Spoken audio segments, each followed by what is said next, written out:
Di sini saya ingin menjelaskan tentang pengertian mudharabah. Kata mudharabah berasal dari kata doroba yadribu doroban, yang artinya memukul atau berjalan. Lafaz tersebut termasuk lafaz mushtaroh yang mempunyai banyak arti. Kemudian mendapatkan ziyadah, yaitu tambahan, sehingga menjadi kata doroba yudoribu mudorobatun, yang artinya bersaling bergerak atau saling pergi, atau saling menjalankan atau saling memukul. Istilah mudharabah dikemukakan oleh ulama Irak, yaitu ulama Hijaz menyebutnya dengan istilah kirot. Namun, keduanya memiliki makna yang sama. Al-Quran tidak menyebutkan secara jelas dengan mudharabah, namun menyebutkan secara musbah atau kata jadian dari kata doroba yang diulang sebanyak 58 kali. Secara istilah, mudharabah adalah akad kerja sama antara sohibul mal, yang lain katanya adalah pemilik modal, dengan mudharib yang mempunyai keahlian untuk mengelola sesuatu usaha yang produktif dan halal. Hasil dari penggunaan dana tersebut dibagi bersama berdasarkan nisbah yang disepakati. Jika terjadi kerugian ditanggung sohibul mal.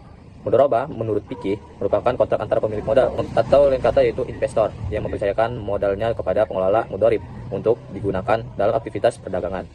Mudharib dalam hal ini memberikan distribusi pekerjaan, waktu, dan pengelola usaha sesuai dengan tujuan yang ingin dicapai dalam kontrak, seperti memperoleh keuntungan, profit, yang akan dibagi berdasarkan proporsi yang telah disetujui bersama. Namun, apabila terjadi yang menanggung adalah pihak investor saja. Sini selanjutnya saya ingin menjelaskan dasar hukum mudharabah. Ayat Al-Quran yang bisa dipakai sebagai landasan mudharabah yaitu surah Al-Muzammil ayat 20, yang artinya dia mengetahui bahwa akan ada di antara kamu orang-orang yang sakit dan orang-orang yang akan berjalan di muka bumi mencari sebagian karunia Allah, dan orang-orang yang lain lagi berperang di jalan Allah. Ayat di atas sebenarnya sama sekali tidak membicarakan teknis dari pelaksanaan akad mudharabah. Akan tetapi yang menjadi wujud dialah atau argumen yang terdapat dalam surah Muzammil tersebut adalah adanya kata yatribun pada ayat tersebut yang sama dengan akad kata mudharabah, di mana berarti melakukan sesuatu perjalanan usaha. Dan ayat Al-Quran tersebut yang kemudian menjadi salah satu dasar akad mudharabah. Adapun hadis Nabi yang menjadi landasan mudharabah, yaitu artinya Abbas bin Abdul Muthalib jika menyerahkan harta sebagai mudharabah, ia mensyaratkan kepada mudharibnya agar tidak mengarungi lautan dan tidak menuruni lembah, serta ia membeli hewan ternak jika persyaratan itu dilanggar. Ia mudharib harus menanggung resiko ketika persyaratan yang ditetapkan abai itu didengar Rasulullah SAW. Rukun dan syarat mudharabah. Menurut ulama Safiyah, rukun qiraat ada 6, yaitu yang pertama sahib al-mal atau pemilik barang atau modal yang menyerahkan barang-barangnya. Yang kedua mudharib atau orang yang bekerja, yaitu mengelola barang yang diterima dari pemilik barang. Yang ketiga akad mudharabah dilakukan oleh pemilik barang dengan pengelola barang. Yang keempat mal, yaitu harta pokok atau modal. Yang kelima amal, yaitu pekerjaan atau usaha pengelolaan harta sehingga menghasilkan laba. Yang terakhir atau yang keenam rib atau keuntungan. Ini dibagi sesuai dengan kesepakatan bersama antara pemilik modal dan pekerja. Nah, menurut ulama Hanafiyah, rukun mudharabah hanya ijab dari pemilik modal dan qabul dari pedagang atau pelaksana. Dengan menggunakan lafal yang menunjukkan arti mudharabah, menurut jumhur ulama, rukun mudharabah yaitu pemilik modal dan pengelola atau amil mudharib.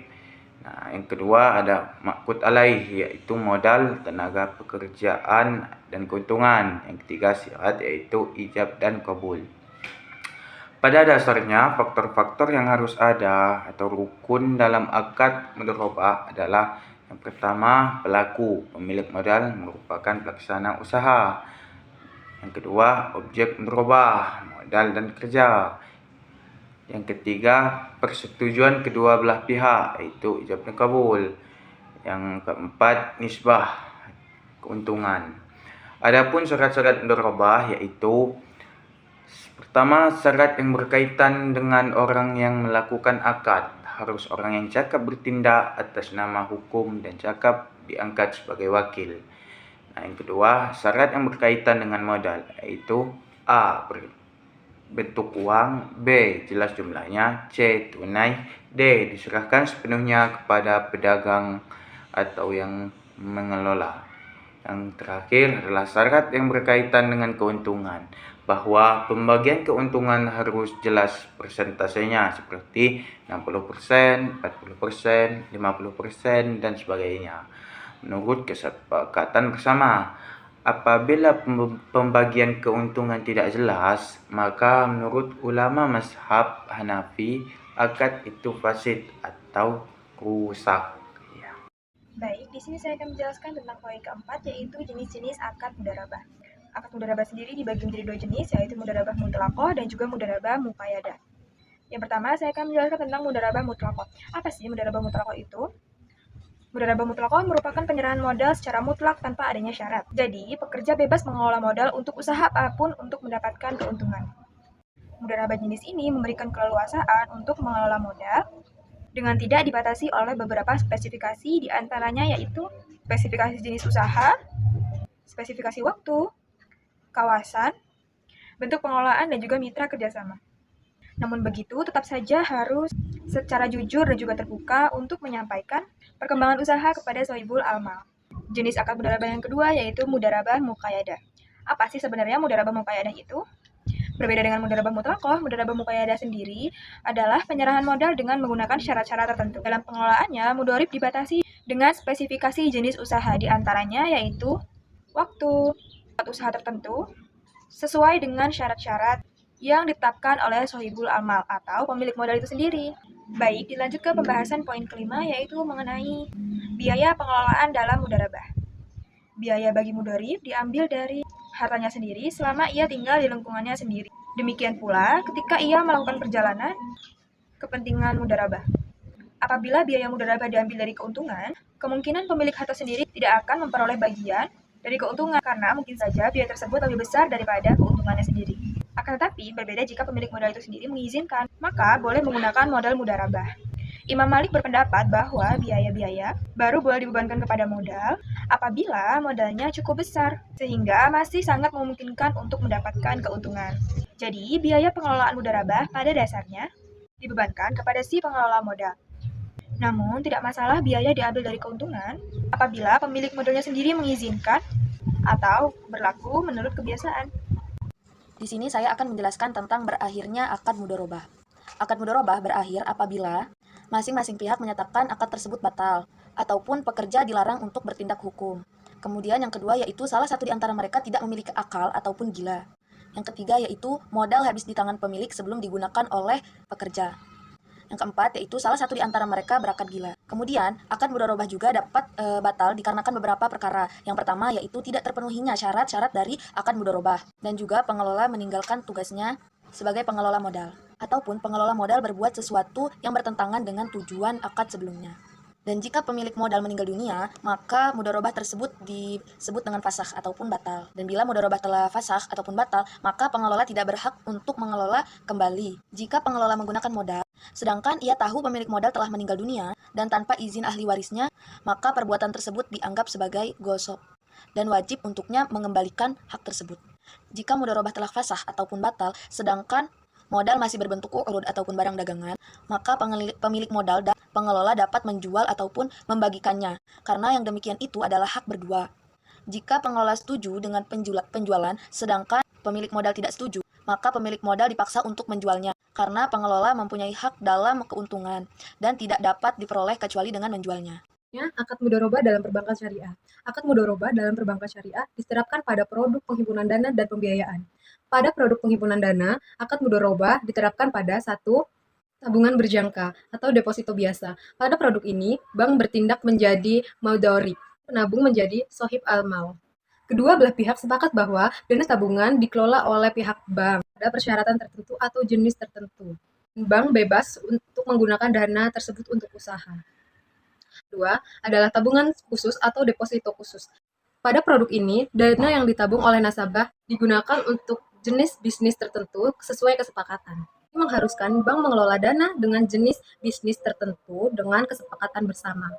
Produk pembiayaan, perbankan berposisi sebagai yang menyediakan sejumlah dana atau sohib al-mal. Nasabah berposisi sebagai mudharib.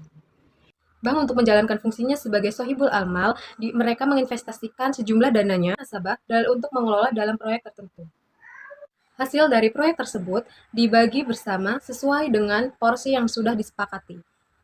Jika proyek tersebut mendapatkan hasil, maka kedua belah pihak berhak atas hasil yang sesuai dengan kesepakatan bersama.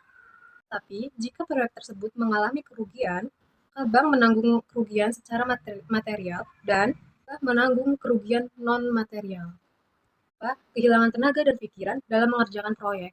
Di sini, saya akan menjelaskan tentang skema mudharabah dalam perbankan syariah. Dalam pelaksanaannya, ada dua jenis skema mudharabah, yaitu skema mudharabah investasi langsung atau direct financing, yaitu skema yang berlaku antara dua pihak secara langsung, yakni sohibul mal berhubungan langsung dengan mudharib. Skema ini adalah skema standar yang dapat dijumpai dalam kitab fikih dan dipraktikkan oleh Nabi dan sahabat. Mudharabah klasik seperti ini memiliki ciri-ciri khusus, yaitu biasanya hubungan antara sohibul mal dengan mudharib merupakan hubungan personal dan langsung serta dilandasi oleh rasa saling percaya atau amanah. Sohibul mal hanya mau menyerahkan modalnya kepada orang-orang yang ia kenal dengan baik. Yang kedua, investasi tidak langsung atau indirect financing, yaitu akad mudharabah yang melibatkan tiga pihak, yakni pemilik dana, pihak bank, dan pelaksana usaha. Tambahan satu pihak ini diperankan oleh bank sebagai lembaga perantara yang mempertemukan antara sohibul mal dengan mudharib. Dalam skema indirect financing, bank menerima dana dari sohibul mal sebagai sumber dananya. Dana-dana dapat berbentuk tabungan atau simpanan. Selanjutnya, dana-dana yang sudah terkumpul disalurkan kembali oleh bank ke dalam bentuk pembiayaan yang menghasilkan atau earning asset. Secara umum, aplikasi akad mudharabah di lembaga keuangan syariah digambarkan dalam skema berikut ini. Skema mudharabah. Ada satu pihak sebagai sohibul mal dan pihak sebagai mudharib. Sohibul mal di sini adalah bank syariah dan mudharib adalah nasabah. Nasabah mengajukan pembiayaan modal kepada bank syariah dengan menggunakan akad mudharabah. Kemudian, apabila disetujui, maka akan terjadinya akad mudharabah. Di dalam aplikasi mudharabah hanya ada nisbah keuntungan, tidak ada nisbah bagi hasil. Nisbah keuntungan disepakati di awal akad, misalnya 70% untuk nasabah dan 30% untuk bank syariah. Selanjutnya, bank syariah harus menyediakan 100% modal, sedangkan nasabah hanya memberikan skill untuk menjalankan suatu usaha. Ketika kegiatan usaha tersebut mendapatkan keuntungan, maka keuntungannya akan dibagi sesuai porsi nisbah yang disepakati di awal. Misalnya 70% nasabah dan 30% bank syariah. Untuk nisbah keuntungan ini, setiap lembaga keuangan dan berbeda-beda, tergantung lembaga keuangan itu sendiri. Dan setelah itu, apabila sudah jatuh temponya atau sudah berakhir masa akad mudharabah, maka nasabah harus mengembalikan 100% modal kepada bank syariah. Sekian penjelasan dari saya. Wassalamualaikum warahmatullahi wabarakatuh.